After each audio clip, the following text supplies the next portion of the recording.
નમસ્કાર વિદ્યાર્થી મિત્રો, આજનો ટોપિક છે ગોળા પર વિદ્યુતભારનું સ્થાનાંતર.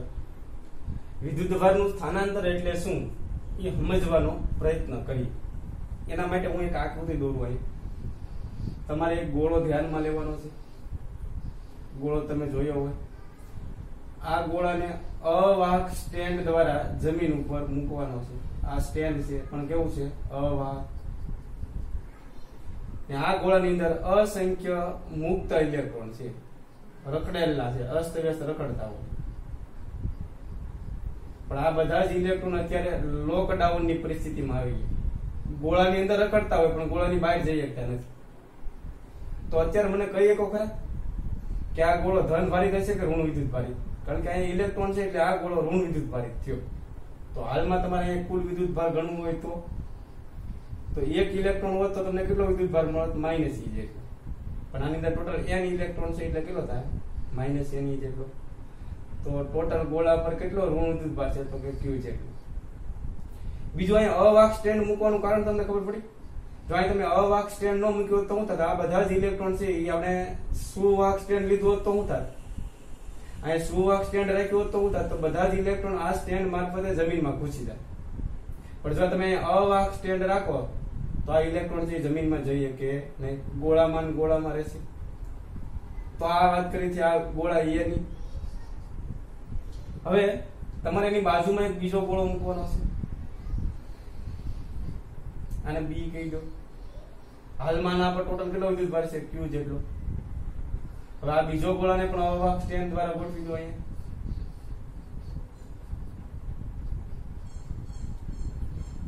આ ગોળા પર કોઈ વિદ્યુત ભાર નથી, એટલે વિદ્યુતની દ્રષ્ટિએ તટસ્થ કહીએ. ઓકે, ધનય નથી અને ઋણય નથી. તો મને કહેશો બંને વચ્ચે અત્યારે આકર્ષણ થશે કે અપાકર્ષણ? તો આમાં વિદ્યુત ભાર છે, આમાં નથી, એટલે કાંઈ આકર્ષણ નહીં થાય ને કાંઈ અપાકર્ષણ નહીં થાય. પણ જો આમાં ઋણ વિદ્યુત ભાર હોત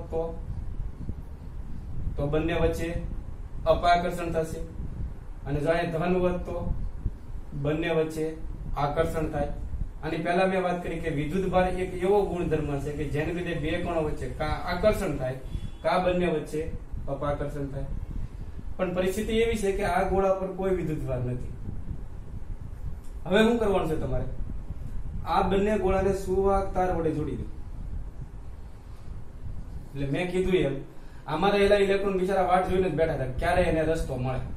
એટલે તરત ને તરત આ બધા ઇલેક્ટ્રોન છે એ આ સુવાહક તારમાંથી બીજા ઇલેક્ટ્રોનમાં સુવાહક તારમાંથી બીજા ગોળામાં સ્થાનાંતરિત થાય. એટલે ધીમે ધીમે આ ગોળો છે એ વિદ્યુત ભારથી વધતો જશે, ભરાતો જશે, ને આમાં વિદ્યુત ભાર ઘટતો જશે. એક સમય એવો આવશે કે અહીંયા વિદ્યુત ભારની ગતિ અટકી જશે. આ વિદ્યુત ભારની ગતિ ક્યારે અટકશે એ સમજવા માટે બીજા ચેપ્ટર સુધી રાહ જોવી પડશે.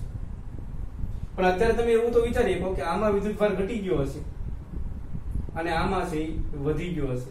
ને હવે તમારે શું કરવાનું છે? આ તાર અલગ કરી નાખ.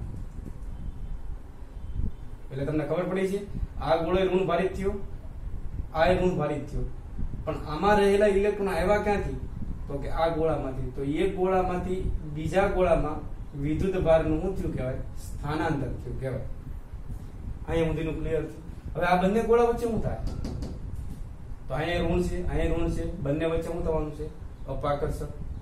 એક વિદ્યુત ભારના સ્થાનાંતરની એક આ મેથડ હતી, સુવાહક તાર વડે જોડી દો એટલે વિદ્યુત ભારનું સ્થાનાંતર થાય. એક બીજી મેથડ કઈક આવી છે, જો આ એક રીત. બીજી રીત એક આ છે, એક ગોળો લ્યો એને અવાહક સ્ટેન્ડ દ્વારા મૂકી દો. આના પર ઋણ વિદ્યુત ભારથી આ ગોળો છે આખો ભરેલો છે. અહીં ધન વિદ્યુત ભાર હોય કે એવું જરૂરી નથી, બરાબર ને? અહીં તમે પ્રોટોન ગોઠવી દો તો ધન ભારિત થઈ જાય, ઇલેક્ટ્રોન રાખો તો ઋણ ભારિત થાય. અચ્છા, અહીં એક બીજો ગોળો લો. આ ગોળાને A નામ આપો અને B નામ આપો. હવે તમારે શું કરવાનું છે? આ બંને ગોળાની અથડામણ કરવાની. આ ગોળાને આને ટચ કરાવો, બંનેના માથા ભટકાવો.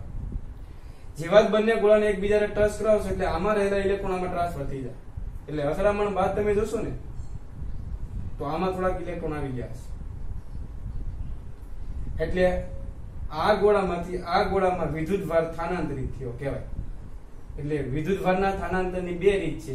એક સુવાહક તાર જોડી ગયો તો વિદ્યુતભારનું સ્થાનાંતર થાય, અને બે ગોળાની તમે અથડામણ કરો અથવા ઓલી ઘર્ષણની રીતે આપણે ભણી ગયા, ઘર્ષણ કરો તો પણ વિદ્યુતભારનું સ્થાનાંતર થાય.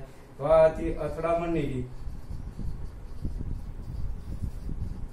ને આ હતી તારની રીત.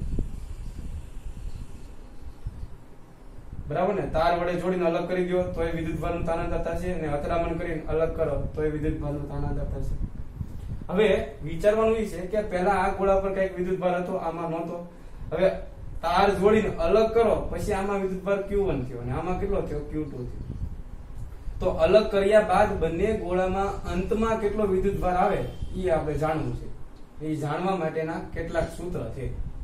તો સૂત્ર દ્વારા આપણે કેટલાક દાખલા ગણવાનો પ્રયત્ન કરીએ.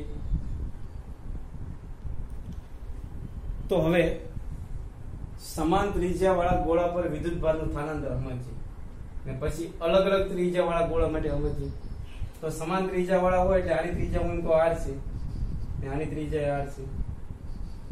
આની અંદર અમુક વિદ્યુતભાર છે, આપણે ક્યારે ધન વિદ્યુતભાર સમજીએ કે આમાં ધન વિદ્યુતભાર છે, પ્રોટોનનો જથ્થો હશે માની લઈએ, ને આમાં ધન વિદ્યુતભાર છે.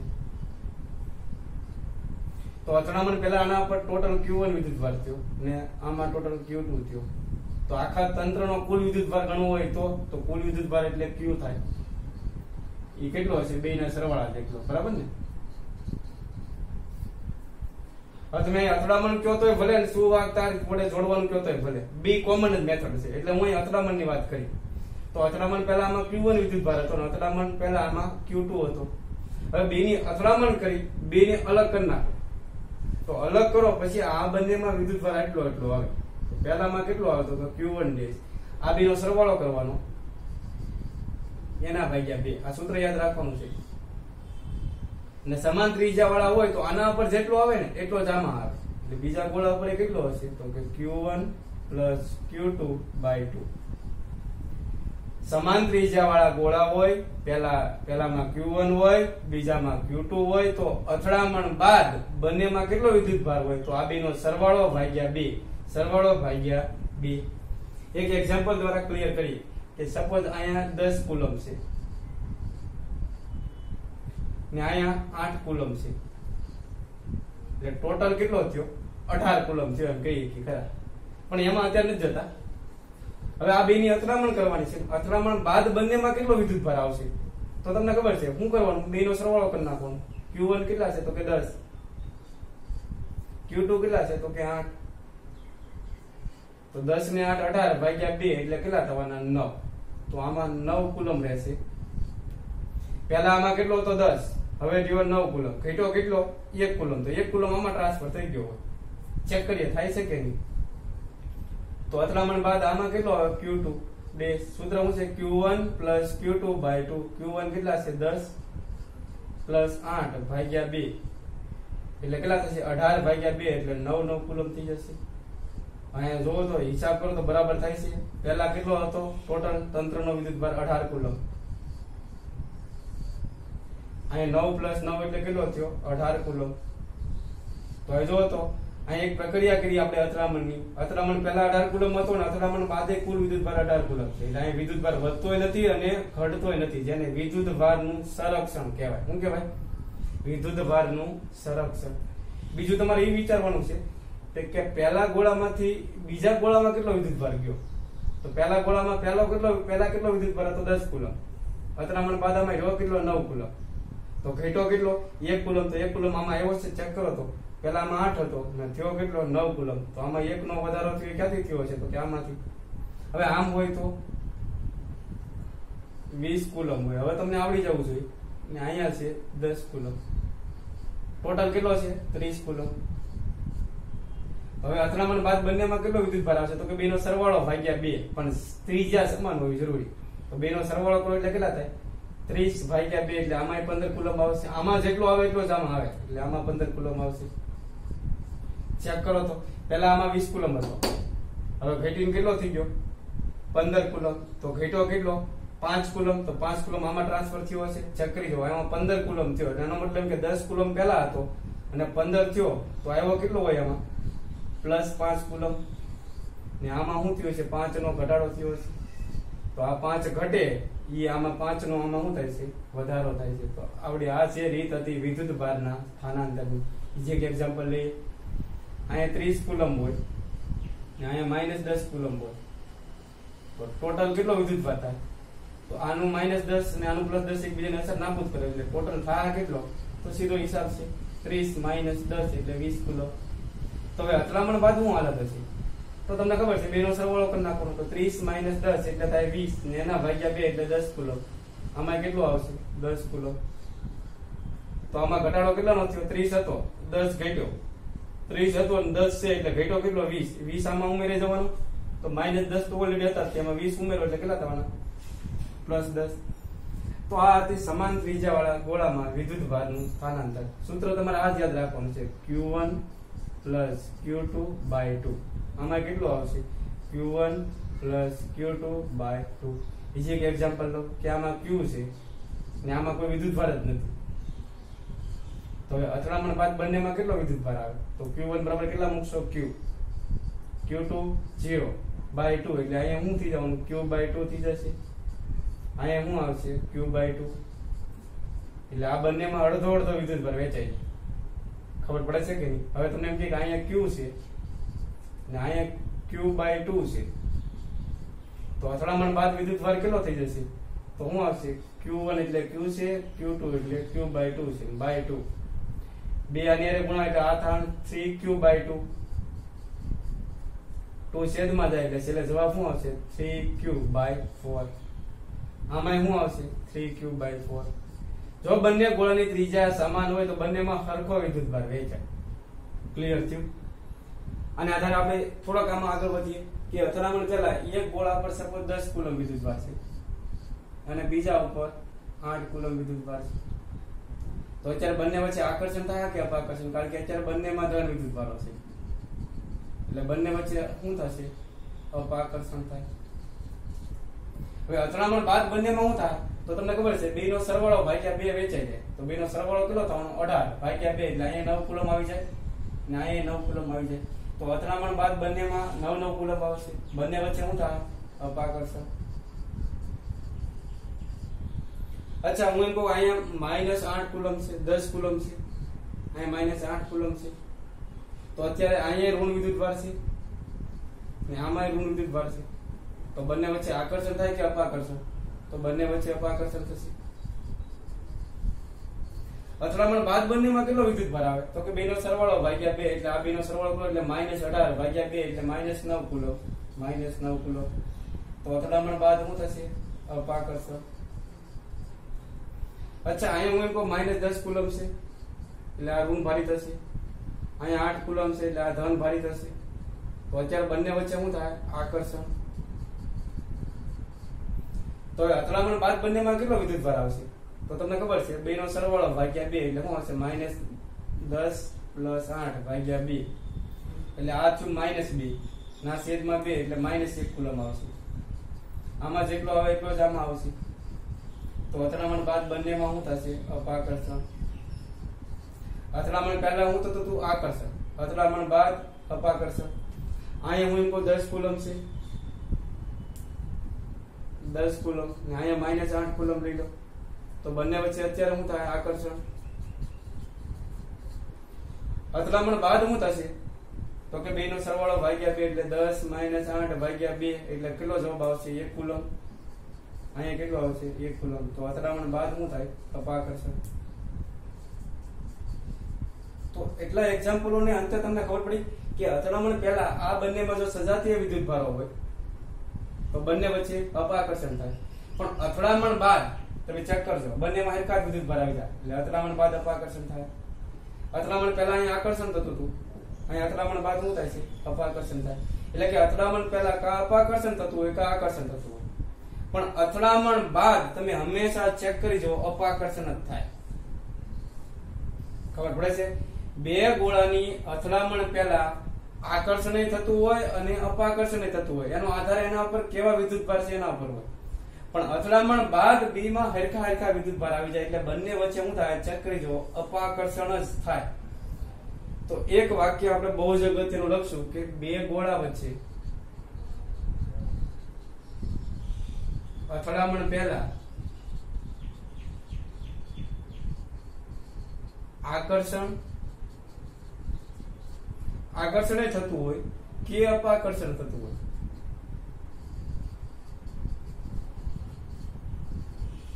હોય, પણ અથડામણ બાદ હંમેશા અપાકર્ષણ જ થાય. તો આના આધારે ટેક્સ્ટ બુક ના દાખલા ગણવાનો આપણે પ્રયત્ન કરીશું.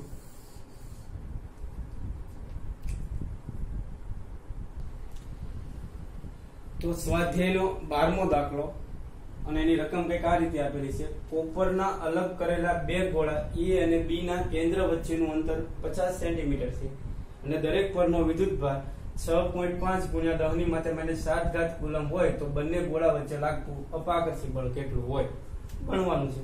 તો પેલા A ગણીએ આપણે. તો એની અંદર તમારે કોપરના બે ગોળા લેવાના છે ને સમાન ત્રિજ્યા વાળા છે, બંને ઉપર સમાન વિદ્યુતભાર આપ્યો. જો પેલા પર હું Q1 કહી દઉં અને બીજા ઉપર Q2 કહી દઉં. બંને ઉપર સમાન વિદ્યુતભાર કેટલો આપ્યો છે? 6.5 બરાબર ને. તો અહીં હું Q1 જેટલો છે એટલો જ Q2 છે બરાબર. અહીં Q કહી શકો કારણ કે બંનેમાં સમાન વિદ્યુતભાર છે. તો અહીં Q કહી દો, અહીં Q કહી દો. તો બંને ઉપર સમાન વિદ્યુતભાર એને કીધી આપણે Q.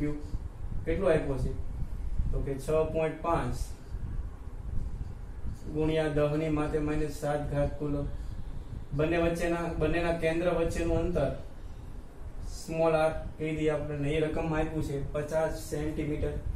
તો બંને ગોળાના કેન્દ્ર વચ્ચેનું અંતર આપ્યું 50 સેન્ટીમીટર અને મીટરમાં ફેરવી નાખો તો 100 વડે ભાગી નાખો એટલે 0.5 મીટર થવાનું. ખબર પડે છે કે નહીં? તો તમારી જાતે એકવાર દાખલો ગણવાનો પ્રયત્ન કરો તમને આવડી કે ખરો. તો કુલમના નિયમ ઉપરથી આપણે ગણી શકશું. તમને ખબર છે, લખો અહીં બે ગોળા વચ્ચે લાગતું આકર્ષી બળ કે અપાકર્ષી બળ, કારણ કે સમાન વિદ્યુતભાર છે એટલે કયું બળ લાગશે? અપાકર્ષી બળ. તો સૂત્ર શું છે? F બરાબર K Q1 Q2 upon r². તો F ના F, K ના K. Q1 બરાબર કેટલા મૂકશો? તો કે Q, બંને પર સમાન વિદ્યુતભાર છે. Q2 બરાબર કેટલા મૂકશો? તો કે Q. Q ગુણ્યા Q એટલે Q² થઈ જશે upon r². હવે બધી કિંમત તમને ઓલરેડી આપેલી છે એટલે ફાઇનલી F શું થશે કયો? તો F બરાબર K એટલે કેટલા મૂકશો? 9 ગુણ્યા 10 ની 9 ઘાત ગુણ્યા Q બરાબર કેટલા મૂકશો? 6.5 ગુણ્યા 10 ની માથે -7 ઘાત હોલ સ્ક્વેર થઈ જશે અપોન r બરાબર કેટલા મૂકશો? 0.5 એનો વર્ગ કરી નાખો. તો હવે 0.5 નો વર્ગ કેટલો થાય? 0.25 એટલે અહીં 9 થવાના. આ બધાનો તમે હિસાબ કરશો એટલે જવાબ આવશે 1521 બરાબર. આનો વર્ગ કરો ગુણ્યા આ કરો એના ભાગ્યા આ કરશો અને ઘાતનો વિયોગ કરો તો અહીંયા થાય -14 ઘાત પ્લસ 9 એટલે -5 ઘાત આવશે. બળ છે એનો એકમ શું થાય? ન્યૂટન.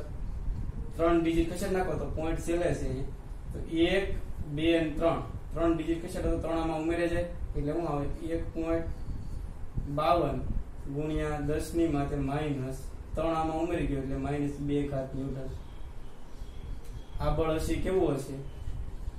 આકર્ષી કે અપાકર્ષી? તો કે અપાકર્ષી બળ. તો આ હતું એ કે બંને વચ્ચે કેટલું અપાકર્ષી બળ લાગે. હવે બીજો પ્રશ્ન એવો પૂછ્યો કે જો બંને ગોળા પરનો વિદ્યુતભાર બમણો કરી દેવામાં આવે અને અંતર અડધું કરવામાં આવે તો નવું બળ કેટલું લાગે એ ગણવાનું છે. તો પહેલા બંને ગોળા પર વિદ્યુતભાર કેટલો હતો? Q. હવે તમારે બમણો કરવાનો છે એટલે અહીંયા શું થઈ જાય? 2Q. અહીંયા શું થાય? 2Q. બમણો કરીને અંતર તમારે અડધું કરવાનું છે એટલે અંતર પેલા r હતું હવે શું કરી નાખવાનું છે? r/2. તો હવે બે ગોળા વચ્ચે કેટલું બળ લાગે? તો એ બળને કીધી આપણે F'. તો સૂત્ર શું છે? K Q1 Q2 upon r². પણ હવે તમને ખબર છે અહીંથી ડાયરેક્ટ કિંમત મૂકતા જઈએ આપણે. K Q Q1 કેટલા મૂકશો તો કે પહેલા ગોળા પર વિદ્યુતભાર કેટલો છે 2Q. Q2 કેટલા મૂકશો તો કે 2Q અપોન બંને વચ્ચેનું અંતર કેટલું છે r/2 એનો વર્ગ કરો એટલે r²/4 થાય. આ અંશમાં જ હશે બધાનો હિસાબ કરશો એટલે શું હશે 16K Q² અપોન r².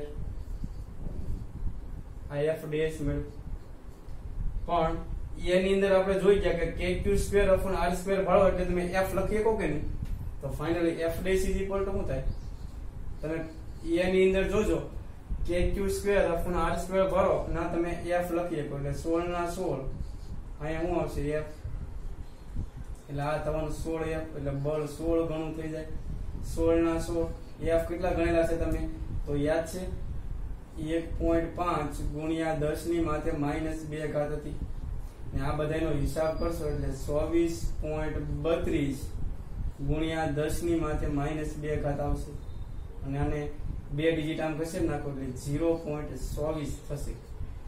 બળ છે એનો એકમ શું થાય ન્યૂટન. પણ આ બળ કેવું હશે કારણ કે I ધન છે અપાકર્ષી બળો છે. તો આ સ્વાધ્યાયનો 12મો દાખલો. હવે સ્વાધ્યાયના 12મા દાખલા ઉપરથી સ્વાધ્યાયનો 13મો દાખલો ગણવાનો છે. રકમ 12મા દાખલાની છે કે એમાં કોપરના બે ગોળા હતા બંને પર સમાન વિદ્યુતભાર Q હતા અને બંને એકબીજાથી r અંતરે હતા ત્યારે બળ કેટલું હતું તમે ગણ્યું હતું 1.52 ગુણ્યા 10 ની માથે -2 ઘાત ન્યૂટન હતું. હવે આ દાખલાની અંદર હું કીધું એ તમને કહું જો રકમ તમે વાંચી જોજો. એક હવે ત્રીજો ગોળો લેવાનો છે આ બેની ત્રિજ્યા જેટલો જ તે ને ત્રીજા ગોળાનું નામ આપી દઈએ આપણે C ને આના ઉપર અત્યારે કોઈ વિદ્યુતભાર નહીં એટલે કે વિદ્યુતભાર રહિત છે એટલે કે કુલ વિદ્યુતભાર આના ઉપર કેટલો હશે 0. હવે પેલા C ની તમારે A ની અથડામણ કરવાની છે અને ત્યારબાદ C ની B ની અથડામણ કરવાની છે. બે પરિસ્થિતિ છે. પેલા સ્ટેપ બાય સ્ટેપ આગળ વધીએ તો C અને A ની અથડામણ કરો તો A અને C ને સંપર્કમાં લાવતા હવે તમે A અને C ને સંપર્કમાં લાવીને અલગ કરો તો A ઉપર વિદ્યુતભાર કેટલો રહે તો તમને ખબર છે કે બે નો સરવાળો ભાગ્યા 2 તો આના પર વિદ્યુતભાર કેટલો છે Q અહીંયા કેટલો છે 0/2 એટલે બંનેમાં કેટલો આવી જાય વિદ્યુતભાર તો A ઉપર કેટલો આવશે Q/2. હવે A ઉપર જેટલો હોય એટલો C ઉપર હશે તો C ઉપર કેટલો આવશે Q/2. B ને બતાવવાનું નથી એટલે B ને અહીં રહેવા દો. B ઉપર કેટલો વિદ્યુતભાર છે તો કે Q તો A અને C ની અથડામણ કરી તો A ઉપર Q/2 આવી ગયો C ઉપર Q/2 આવી ગયો. હવે પાછી આ C ની તમારે B એ અથડામણ કરવાની છે તો લખો C અને B ની અથડામણ કરતા અથવા તો સંપર્કમાં લાવતા. હવે તમારે A ને બતાવવાનું નથી તો A ઉપર કેટલો વિદ્યુતભાર આવ્યો Q/2.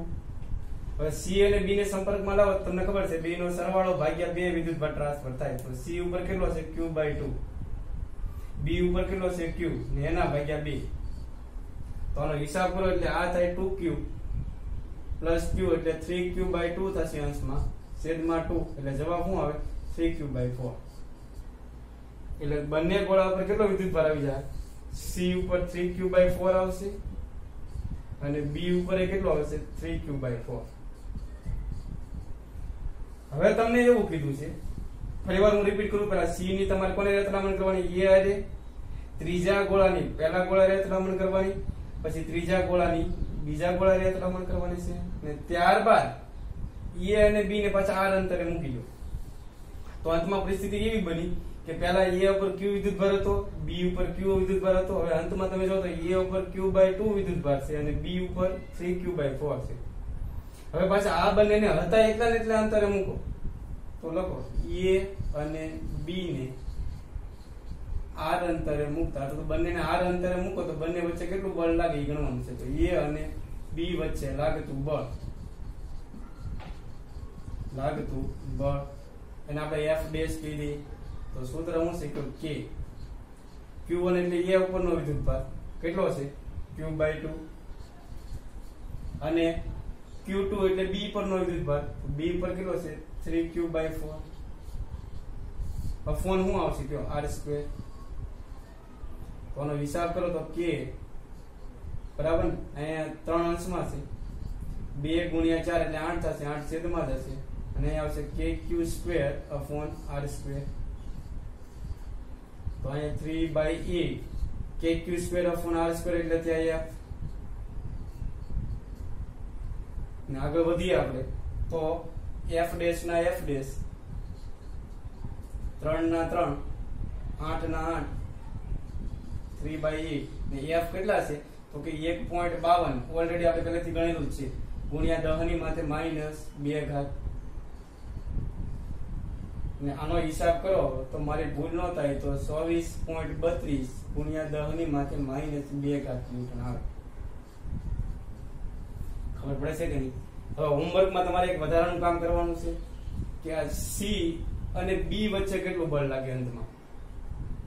તો તમે ગણી શકો શું આવશે C અને B વચ્ચે લાગતું બળ. તો તમારે મને ગણી દેવાનું છે અને F ડબલ ડેશ નામ આપી દેજો. શું જવાબ આવે એ કાલના હોમવર્કમાં ખાસ કહેવાનું છે. તો આ ગોળા પર વિદ્યુતભારની વહેંચણીના દાખલા હતા.